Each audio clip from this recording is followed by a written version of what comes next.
Assalamualaikum warahmatullahi wabarakatuh. Perkenalkan, nama saya Aldian Sinurdin. Baik, saya akan menjelaskan sedikit materi tentang jarima, qisas, dan diat. Yang pertama yaitu pengertian jarima.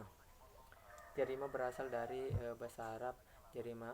Jarima itu yang berarti perbuatan, dosa dan atau tindak pidana dalam terminologi hukum Islam. Jarima diartikan sebagai perbuatan-perbuatan yang dilarang oleh syarak dan ditentukan hukumnya oleh Tuhan, baik dalam bentuk saksi-saksi yang sudah jelas ketentuannya Tuhan maupun saksi-saksi yang belum jelas ketentuannya oleh Tuhan atau taksir. Kemudian pengertian qisas secara etimologi.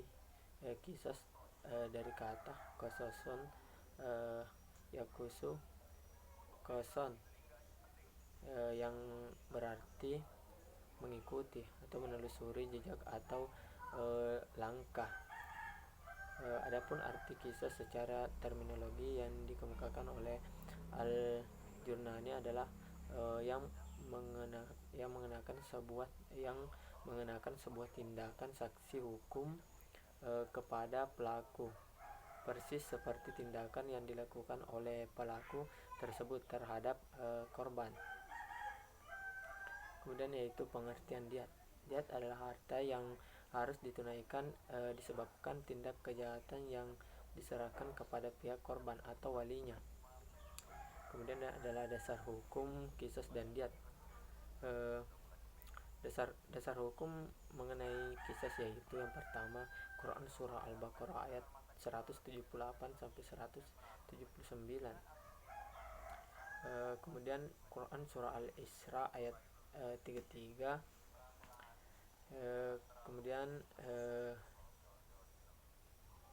Quran surah Al-Maidah ayat 45, hadis Nabi Muhammad SAW yang artinya tidak halal darah seorang muslim yang bersyahadah bahwa tidak ada Tuhan kecuali Allah, sesungguhnya aku adalah Rasulullah, kecuali dengan salah satu dari tiga orang yaitu seorang duda yang berzina, kemudian membunuh disebabkan oleh pembunuhannya, dan orang yang meninggalkan agamanya yang berpisah terhadap jemaah. Dan kemudian kewajiban qisas merupakan ijma umat Islam dan rasional. Kemudian dasar hukum diat dalam fikih Islam adalah nas sebagai berikut.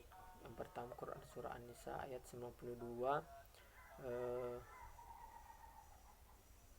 hadis Nabi.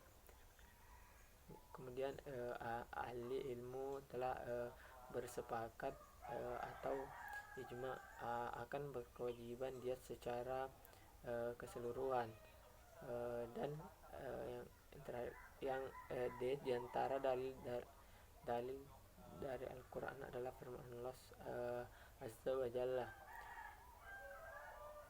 Maka barang siapa yang mendapat suatu pemanfaatan dan dari saudaranya, hendaklah yang memaafkan mengikuti dengan cara yang baik, dan hendaklah yang diberi maaf membayar diat kepada orang yang memberi maaf dengan cara yang baik pula. Quran surah Al-Baqarah ayat 178. Kemudian macam-macam qisas dan diat. Macam-macam qisas dan diat dalam yang pertama macam-macam qisas. Dalam fikih jinayah saksi qisas ada dua macam, yaitu sebagai berikut.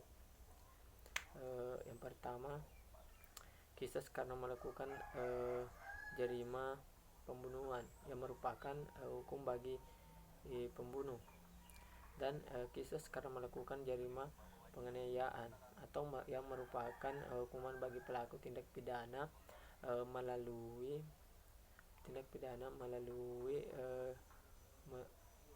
merusak atau menghilangkan fungsi anggota badan. macam menjelaskan secara global ada 5 jenis kejahatan yang masuk dalam akibat hukum qiyas. Yang pertama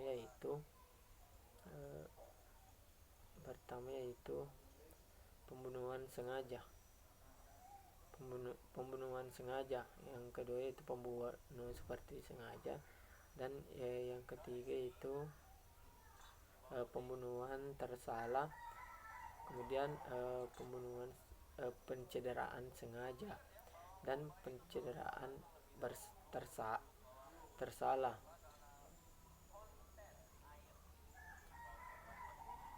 Kemudian macam-macam diat ditinjau dari kadarnya terbagi ke dalam 2 macam, yaitu diat magalasah atau diat berat, dan diat mukafafah atau diat ringan. Diat berat di sini diat mughalazah adalah denda disebabkan karena membunuh seorang yang merdeka Islam secara sengaja, dan diat mukafafah yaitu denda disebabkan karena membunuh seorang Islam tanpa disengaja.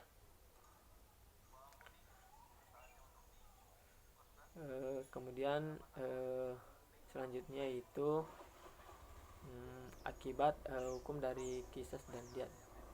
Penerapan hukum qisas bagi pembunuhan sengaja, maka saksinya ada 3, yaitu hukuman pokok atau al-uqubat al-asyiyah, hukum pengganti atau al-uqubat al-badaliyah, dan hukuman tambahan atau al-uqubat al-tabaiyah. Secara global pembunuh dengan sengaja wajib terkena 3 perkara, yaitu dosa besar, kemudian dikisos karena ada ayat kisas, dan terhalang menerima warisan karena ada hadis orang yang membunuh tidak mendapat waris apapun. Kemudian yang kedua penerapan hukum diat. Penerapan hukum diat adalah pembunuhan terhadap muslim. Pembunuhan ada 3, yaitu pembunuhan yang benar-benar disengaja. Kemudian pembunuhan seperti disengaja. Adapun diat bagi si pelaku pidana, yaitu maka dengan pembunuhan dengan sengaja, yaitu dengan 100 ekor unta dengan pengelompokan yang sama, dan pembunuhan yang tidak disengaja atau kekeliruan kafa, atau adapun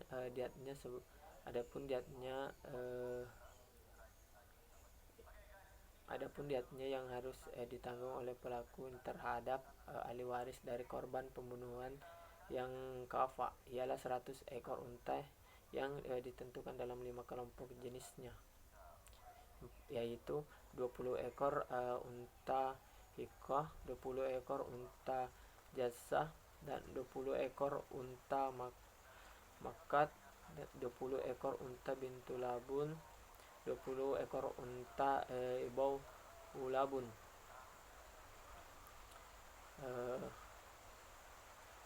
Penganiayaan terhadap muslim.